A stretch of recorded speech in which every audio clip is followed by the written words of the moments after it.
So, hello guys! What's up? It's me again, si Mima Alicia nyo, at nagbabalik ulit para sa ating panibagong video. So, pag-usapan natin mga minamahal, itong si Vice President Sara Duterte, VP ng KOJC. Kasi hindi ko talaga makita kung saan banda na naging vice presidente ng bansang Pilipinas itong si Sara Duterte. Kasi wala siyang pakialam sa mga inabuso. Diba? Wala siyang pakialam sa mga namatay. Wala siyang pakialam sa mga taong biktima ng rape ni Apollo Kibuloy. So, hindi ka mararapat na tawagin na vice-presidente ng bansang Pilipinas kung wala kang pakialam sa kapwa mo Pilipino. Especially, babae ka pa man din eh. Kaya nakakahiya ka. So, ngayon, mas magandang tawagin natin siyang VP ng KOJC. So, nagsalita itong si Sara Duterte, mga minamahal, ng pagiging bitterness na naman po. So, ngayon, sinisiraan niya si PBBM. Well, gawain naman talaga nila na i-demonize, i-character assassinate, papangitin yung imahe ng ating Pangulo. Nanggaling na mismo, nagsimula sa kanyang ama, sinundan ni Baste, sinundan ni Pulong, diba? May mga sintu-sintu talaga tong mga Duterte na to. Kaya nga, tama ata yung sinasabi ng ng mga psychologist na itong si Sara Duterte, maaaring mayroong mental health disorder talaga, yung narcissist personality disorder, yung IED, ASP, di ba? ASPD na sakit itong si Inday. Kasi grabe na yung niya, no? Yung kanyang pagiging bitter to the point na gusto niya, siya na lang palaging bida, siya na lang palagi yung yung nasusunod, kumbaga sa kanya umiikot yung mundo. Anak ng yawa. So ngayon, nagsalita itong VP ng KOJC. At ang sabi niya, nagkamali daw siya. Mga minamahal, nagkamali daw po siya. So, Vice President Sara Duterte expressed regret for previous seeking support from the member of the Kingdom of Jesus Christ, KOJC, for President Ferdinand Marcos Jr. Kasi mga minamahal, umattend po siya ng 39th anniversary celebration ng KOJC. September 1 yon. And in-acknowledge po ni VP ng KOJC ang kanyang pagkakamali na naniwala daw po siya sa platapormang unity at continuity. Yan po yung sabi ni Sara Duterte. Duterte also expressed and recent challenges faced by the Kingdom Nation, explaining that she had been unable to visit earlier due to concurrent issues affecting our Office of the Vice President or OVP. So dito pa lang mga minamahal, mahalata nyo na itong si Sara Duterte ay nagkukubkob doon sa Davao. Kasi Davao lang naman yung kakampi niya. Wala na siyang kakampi sa Manila. Wala siyang kakampi sa Visayas. Lalo pat yung mga congressman na sumusuporta noon sa kanyang ama dito sa Visayas, 'di ba? Ilan yung congressman dito? 16. So yung siyam nasa Bagong Pilipinas na. 'Di ba? O yung natira, hindi natin alam kung saan yung simpatsya noon.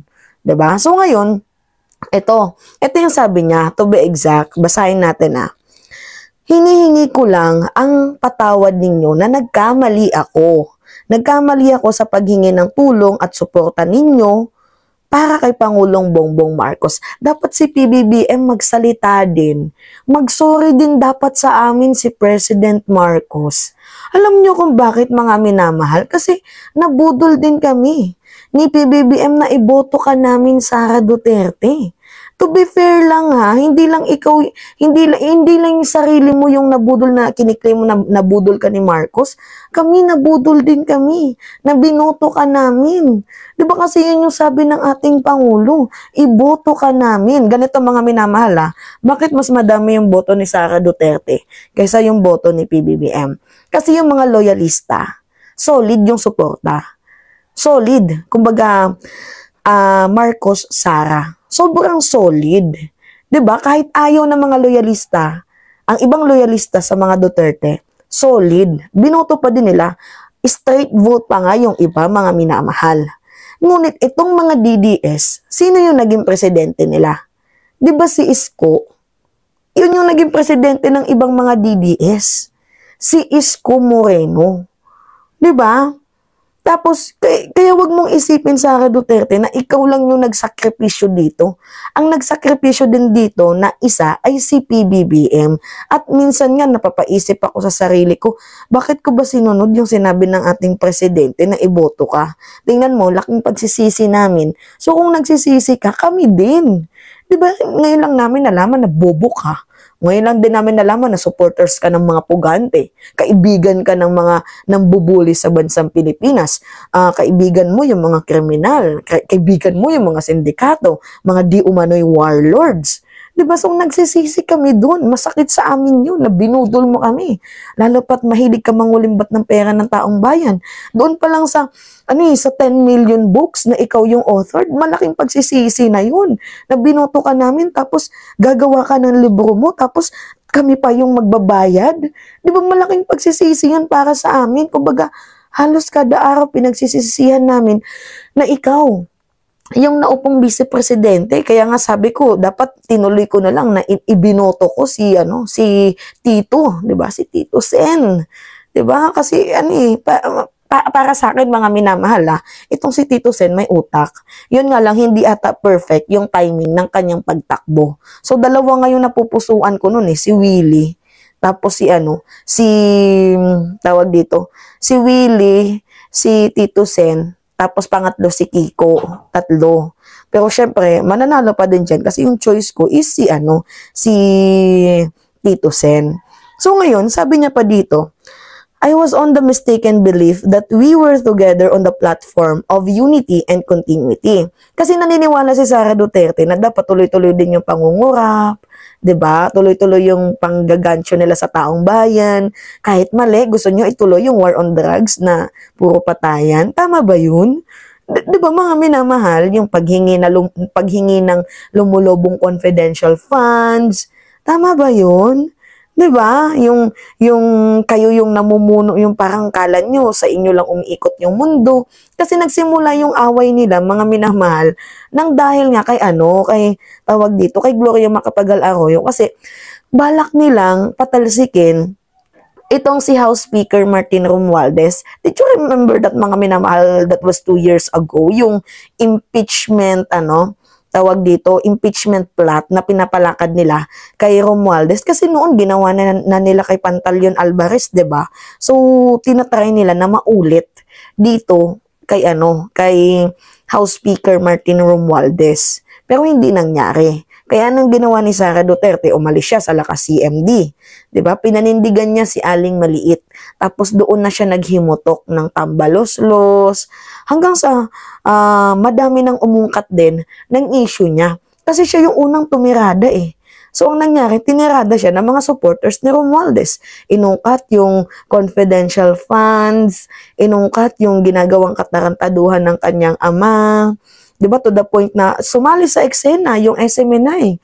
'Di ba, sumali sa eksena. Nagsimula kay Ka Eric. Tapos gumawa sila ng mga fake news. Tapos ano yung nangyari? 'Di ba, nahalungkat din ng SMNI hanggang napunta na kay Kibuloy. Kaya ngayon, tama lang din naman na mapunta yung issue dito kay Kibuloy, mga minamahal. Kasi nga, gawa nga ng tawag dito, panagutan niya yung mga kasalanang hindi niya pa napagbabayaran. 'Di ba? Alam niyo 'yun, yung mga inhumane approach niya nung panahon nung malakas pa siya, 'di ba? Yung pang-aabuso niya. Tama lang naman na dapat managot itong si Kibuloy. Lalo pat pinaupo yung kaso, 2017 nakaupo yung kaso. Kung hindi dahil kay Risa Ontiveros, hindi mauungkat ang lahat ng ito. 'Di ba? So credits kay Risa Ontiveros. So nagkamali ako, kaya hihingi ako ng patawad sa inyo. So sana humingi ka din ng patawad sa amin kasi binoto ka namin. 'Di ba? Tapos tingnan yung mga minamahal, yung haha-react. Ang daming haha. Pinagtawanan lang siya. Kasi sino ba naman ang maniniwala sa kanya ng ganito? Diyos mio. 'Di ba? You know, this has been going on for 9 days. Ang assault sa inyong Kingdom Nation, walang assault doon kung sumuko si Kibuloy. Basic. Walang assault na hindi naman tawag dito, hindi naman aggression ang ginagawa ng PNP. Kasalanan ba ng PNP na gawin yung kanilang trabaho at hindi kasalanan ng PNP na paharang-harang yung KOJC? 'Di ba yung kulto ninyo, paharang-harang. Kung hindi siya paharang-harang, hindi naman magkakaganito, mga minamahal. Paharang-harang sila at beside dapat si Kibuloy, bigyan mo ng aral. Kasi bakit ba siya patago-tago at ginagawa niyang human shield yung kanyang mga believers, yung kanyang mga supporters? Yun nga yung hindi ko maintindihan. Appointed son of God pero mas gustong magtago sa tunnel kaysa sa langit. 'Di ba? May lawyer naman siya. Oh, bakit hindi siya tiwala sa lawyer niya na kaya siyang ilabas sa kasong ito at kailangan pa ng written declaration? Mga minamahal, ikaw na nga tong criminal, ikaw pa tong nagde-demand, nakakaloka. So sabi pa dito, I could not assault sa inyong kingdom nation and I could not come earlier dahil meron ding atake sa opisina ng pangalawang pangulo at hindi ko maiwan ang aking mga kasamahan doon sa office of the vice president. Yung about ba yan sa confidential funds na dinidefend mo? About ba yan sa pera ng taong bayan na napakalaki ng nilobo ng confidential funds mo? Alam niyo mga minamahal, si Leni Robredo nga noon, alam niyo kung anong ginawang kababuyan ni Digong? Binigyan niya ng napakaliit na budget and yet productive yung OVP noon. Credits kay Leni Robredo. 'Di ba? Alam niyo, 600 million confidential funds. Ganyan po kaliit yung budget ng OVP noon and yet very productive. Ang daming classroom na napagawa.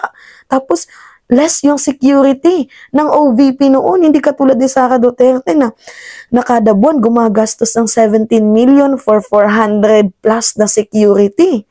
Samantalang yung OVP noon, konti yung security, konti din yung budget, pero napaka-productive ng Office of the Vice President. Yes, mga minamahal. Not unlike dito kay Sara Duterte na magaling lang sa kakahingi ng pera ng taong bayan, pero wala tayong makitang grow sa kanyang opisina. 'Di ba? Tapos ngayon magagalit ka. Alam nyo, tama yung sinabi mo, we deserve better. We deserve a better, mga minamahal, kaya hindi ka namin deserve. You should resign. Kasi hindi ikaw yung taong deserve ng mamamayang Pilipino. Katulad ngayon, 'di ba? Binabagyo. May bagyong nangyayari.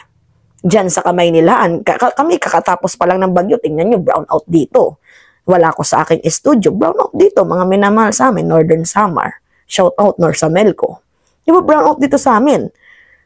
Pero mas inuna mo pa, yung pakikibaka mo, pagsuporta mo sa kulto ni Kibuloy, instead na tumulong doon sa merong bahang nangyayari, doon sa sa Kamaynilaan.